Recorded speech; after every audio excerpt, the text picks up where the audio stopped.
ప్రస్తుతం ఎన్టీఆర్ సారు 'కొరటాల శివ' దర్శకత్వంలో 'దేవర' అనే సైన్మా చేస్తున్నాడన్న సంగతి మనకి తెలిసిందే. ఇక గట్లనే ఆ సైన్మా తర్వాత హిందీల ఏకంగా 'రితిక్ రోషన్' సార్ పక్కన ఆయన 'వార్ 2' సైన్మాలో కూడా నటిస్తున్నాడు. గది కూడా మంచి పవర్‌ఫుల్ క్యారెక్టర్‌లా కనిపించబోతున్నాడంట. ఇక ఆ తర్వాత కూడా మరో సైన్మాలో కూడా కనిపించబోతున్నాడు. ఇక ఆ సైన్మా ఎవడిదనంటే ప్రశాంత్ నీల్ దర్శకత్వంలో ఆయన నటిస్తున్నాడంట. ఇక ఈ సైన్మాకి మైత్రి మూవీ మేకర్సోళ్ళు భారీ బడ్జెట్ తోని నిర్మిస్తున్నారంట. ఇక ఈ సైన్మాల కియారా అద్వానీని హీరోయిన్ లెక్క ఎంపిక చేసుకున్నారంట. మళ్ళా ఈ సైన్మాకి టైటిల్ ఏం పెట్టిర్రనుకుంటుర్రు? డ్రాగన్ అని పెట్టిర్రంట. చూసిర్రా? పేరుకి తగ్గట్టుగానే హీరో కూడా మంచిగా సూట్ అయిండు కదా. ఇక మన ఎన్టీఆర్ సార్కి తప్ప వేరే హీరోకి సూట్ కానీ టైటిల్ ఆయన ఒక్కడికే సూట్ అవుతుందని చెప్పుకోవచ్చు ఈ టైటిల్.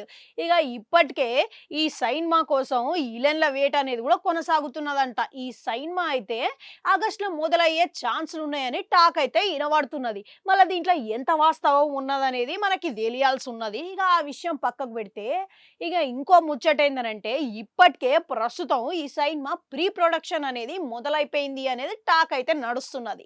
మళ్ళా ఈ సైన్మాల విలన్ వేట కొనసాగుతున్నదని చెప్పినా కదా. ఇంకా ఆ విలన్ వేట కోసం తారక్కి ప్రతినాయకుడు లెక్క ఇద్దరు పవర్ఫుల్ విలన్ని దించబోతున్నాడంట ప్రశాంత్ నీలు. ఇక దానికి గాను బాలీవుడ్ లా సూపర్ స్టార్స్ అయిన బాబీ డియోలు, టైగర్ షెరఫ్ వీళ్ళిద్దరిని సంప్రదించినట్లు టాక్లు అయితే వినబడుతున్నాయి. మళ్ళీ ఆల్రెడీ బాబీ డియోల్ అనే సారు కన్ఫర్మ్ అయిందంట. ఇండస్ట్రీ వర్గాలలో టాక్లు నడుస్తున్నాయి. ఇక ఇంతకీ మన బాలీవుడ్ హీరో లెక్క దూసుకోబోతున్న టైగర్ షెరాఫ్ ఇక దీంట్లో ఎన్టీఆర్కి ప్రతినాయకుడు లెక్క ఎంత మొగ్గు చూపుతాడా? ఎందుకంటే ఆల్రెడీ హీరో లెక్క నటిస్తున్నాడు కదా. మళ్ళీ విలన్ లెక్క అనంటే ఎంతవరకు మొగ్గు చూపుతాడనేది ఇప్పుడు ప్రశ్న లెక్క మారిపోయిందన్నమాట. ఇక ఒకవేళ వీళ్ళిద్దరు గిట్లా కన్ఫర్మ్ చేస్తే మాత్రం ఇక ఈ సైన్మా నెక్స్ట్ లెవెల్‌కి పోతదనే అవకాశాలు ఉన్నాయని అందరూ అనుకుంటుర్రు.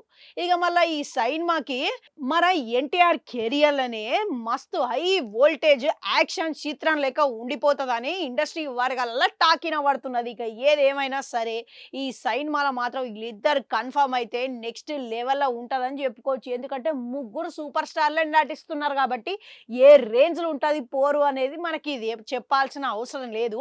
మళ్ళా ఇంతకీ మీరేమనుకుంటున్నారు? ఇక ఈళ్ళిద్దరు ఒకవేళ కన్ఫర్మ్ చేస్తే మాత్రం ఏ రేంజ్‌లో ఉంటదనుకుంటుర్రు?